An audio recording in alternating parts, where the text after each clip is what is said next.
All right, for our first replay, we're going to be opening a Droll, an Ash Blossom, and an Impulse, and we're going to be playing against Snake Eyes. We're going to 1-for-1 here, which unfortunately they do get to pitch the Poplar. Otherwise, Ash would have had even more value, but I think this is still a great hit.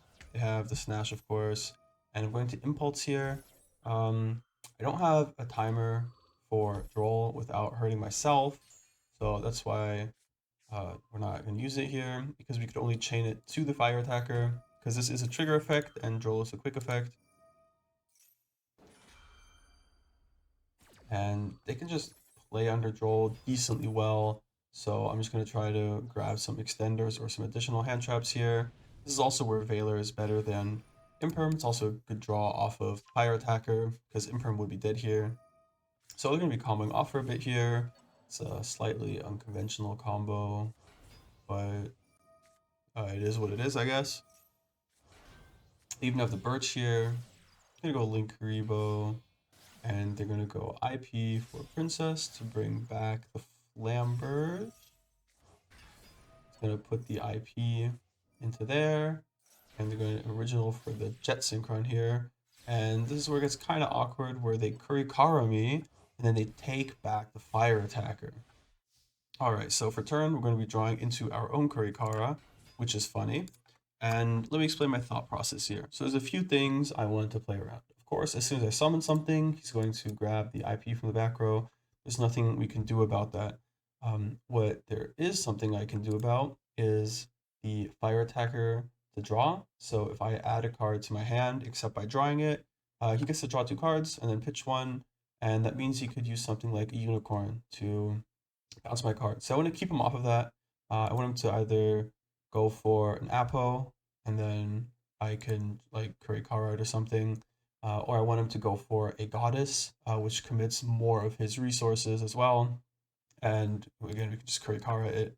And we also have to be careful of the Promethean Princess in the graveyard. There's also Link Rebo, but I don't really care about that. So we're going to be focusing on the Promethean and the Fire Attacker here. So this means we can't add with this until we out the fire attacker. But we do get to normal the hydrant and rescue because we control the hydrant, gets to actually reborn a guy from their graveyard. So that's why we're going to steal the Promethean here. That way it's not going to pop us. Now, of course, our opponent does have lines to clear the Promethean from our field here. And then he has it live again. But we're going to bring back the Impulse here. And I used the Impulse effect. I didn't realize I can't actually choose the guy. It's the one with the highest attack. So he uses IP, and that means I get to tag out. Now, I was running Fire Engine here, which will guarantee me Hydrant access, which doesn't really matter because I have Hydrant and Snatch access in hand, technically. I also cut the Fire Engine because it doesn't really matter. I could have just kept the guy as is. And he's going to go for Goddess here already. So, probably a mistake. Probably should have linked off the Promethean anyways. So, we're going to use the Sinful Spoils right here. Since it doesn't state that it has to be a different monster. So we're just going to tag out our hydrant that was negated by the Underworld Goddess for a fresh hydrant, which has its effect still live. That will add the turbulence to our hand, which we now get to special summon because we have 2 guys in the graveyard. And we're going to go set our traps. And I think I was on 2 rescue back here. I cut 1 down. We're going to Kurikara here. And now, before we do anything else, the hydrant states that we can use one of the quick plays or traps that we set from Turbulence this turn as long as we control the hydrant. So we're going to use that first to pop his Kurikara. And then we're going to link off into Ahita. And it's so good in the mirror. We're going to steal his Flamberge, push back his Ambler Whale, and that puts lethal damage on board here at over 10k, and our opponent surrenders. Alright, for this game, we're going to be opening the double draw, the Forbidden Anti-Called By combo, and they're going to be adding the Golden Sword Soul off of Emergence, which I'm going to draw right off the bat. And it looks like they can't actually planar this, so they're going to T-set pass. Pretty convenient. We're going to, in the draw phase, use the Wanted to play around draw. and they're going to max C here. Now, this is kind of a nuisance, but we do actually have an out. Namely, we have our own Droll and Lockbird. I'm going to be pitching the Turbulence to reborn it later with the Black Witch. And we're going to just draw ourselves right here. They have the Branded Beast, which only matters if they actually draw into a Bestial, which will be live if the Diabell Star goes to the graveyard, which it of course will be here. And we're going to use the 1-for-1 to grab us the Hydrant. We can't use the search effect here, unfortunately, but we're going to be tagging out the Hydrant for the Oak, which then brings it back again. And now we'll send these two for the Flamberge. And right here, I didn't read the card. You could only target face-up monsters. I wanted to push his monster back, but I can't. So I take the Droll from my graveyard since this is the one I care the least about. I'm going to attack into his Golden Sword Soul here. Kind of awkward that he set this. Because he could have like used it as a hand shot. I don't know. And I'm just going to play in the main phase 2. Go into an IP. So we can have that for our end board. Bring back these two guys, because you can bring back the Hydrant as well here. And now the Promethean brings back the Turbulence. And we get to use, because we haven't normal summoned yet, the Alert to bring back just any normal summonable name. And now we're going to go into an Amblo Whale here.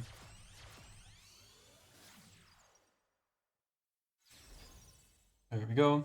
Now our disruption is we have the Negate, we have the Pop, we have a Steal from his graveyard. If one of our cards leaves the field by his card effect, we get to pop a card on the field. We have the Promethean Princess coming back. We can pop the Swarm Ship here. We can't actually bring back anything. I changed my mind about the line while I was doing it, so maybe instead of an IP here, we could have just gone for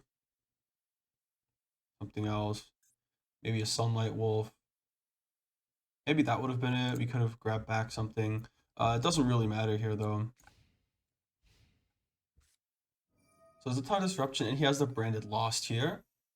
And he's going to be adding an Iris Sword Soul, which he's going to reveal with the Branded High Spirits. And is going to add a Quem. And now he's going to normal summon the Albaz. And now the text on Branded Lost, the activation of your cards and effects that include an effect that fusion summons a fusion monster can't be negated. So we can actually still negate the effect of this, but we could also just extinguish it. Extinguish his life, and we'll just pop it that way, which will also cancel out the Albaz here. He can't attack into the Hydrant anyways, but this stops like some other shenanigans. And opponent's just going to end their turn, and we're going to end their life.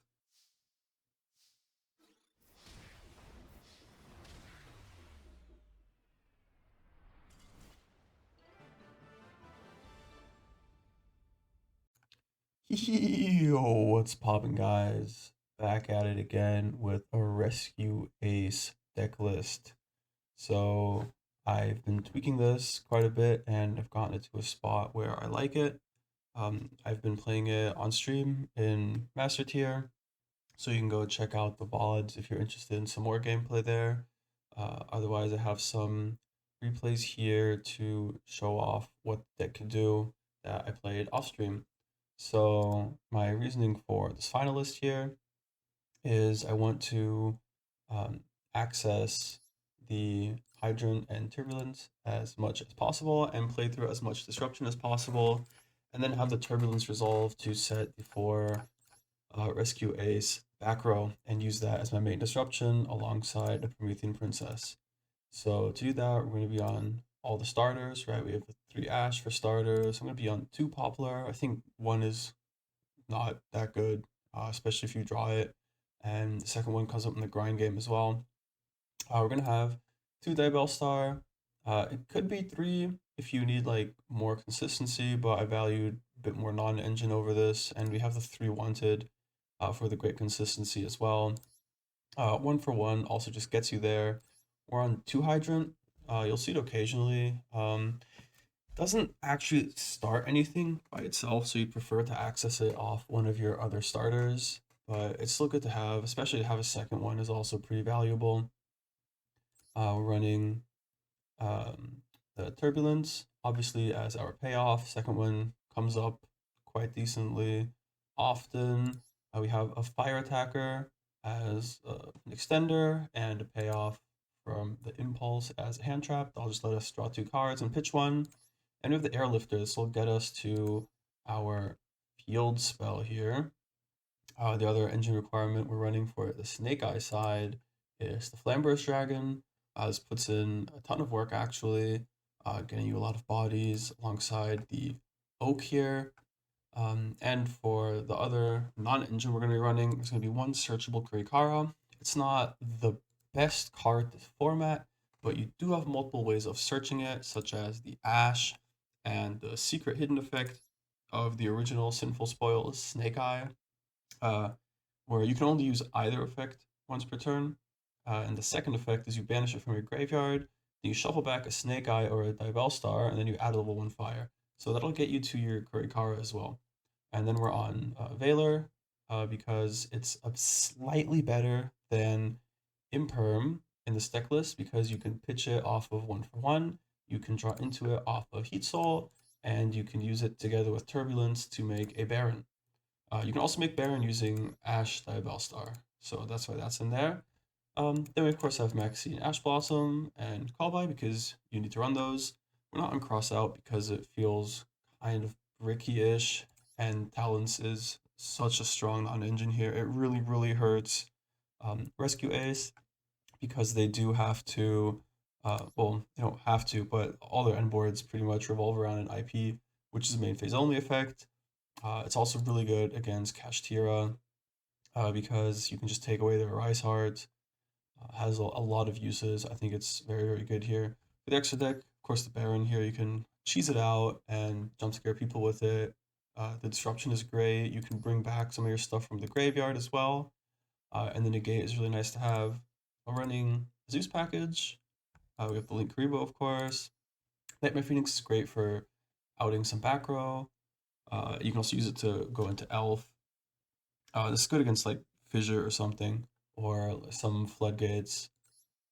Sunlight Wolf lets you recycle stuff for follow-up. It's also important to note is you can recycle your Ash Blossom as well, so you have another hand trap. So if you Ash their Maxi, you just get this back and punish them with the Sunlight Wolf, and if they Ash you at any point, you go into the Hita and you take it back and you punish them for that.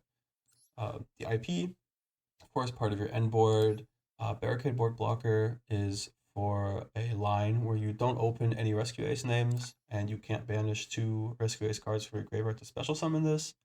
You grab the Hydrant, use it to add Turbulence, and then you use the Borg Blocker to discard the Turbulence. Of course, if you can make Phoenix instead, do that, but they need to have back row actually, otherwise you can't use this. So this is for on your turn. Elf, of course, goaded. It dodges Callby on Maxi. It gives you targeting protection on your monsters. It gives you some nifty grind game. It can grab back the IP, for example. You can get back a Sunlight Wolf 2 or whatever. Heat Soul is off of Sunlight Wolf Link Rebo. Just gonna draw a bunch of cards. Promethean Prince is of course broken. This is what you use with the Barricade Borg line to reborn the Turbulence if you don't open any Rescue Ace names. Apo with the beautiful alt art. We have the Goddess, of course, also a target for the IP. And we have Zealantis, which I was just testing. There's also some other considerations for non-engine. You can run something like Nibiru as well. This is what I was pretty happy with. All right, let's get straight into things. Alrighty guys, I hope you enjoyed the video. I'll be sure to leave a deck list in the description, and if you enjoyed, I hope you'll leave a like, a comment, and a subscribe, and maybe you'll tune into my streams where you can watch me completely run it down the ladder with really troll decks, or actually sweat a bit and climb all the way up to Master 1. See ya!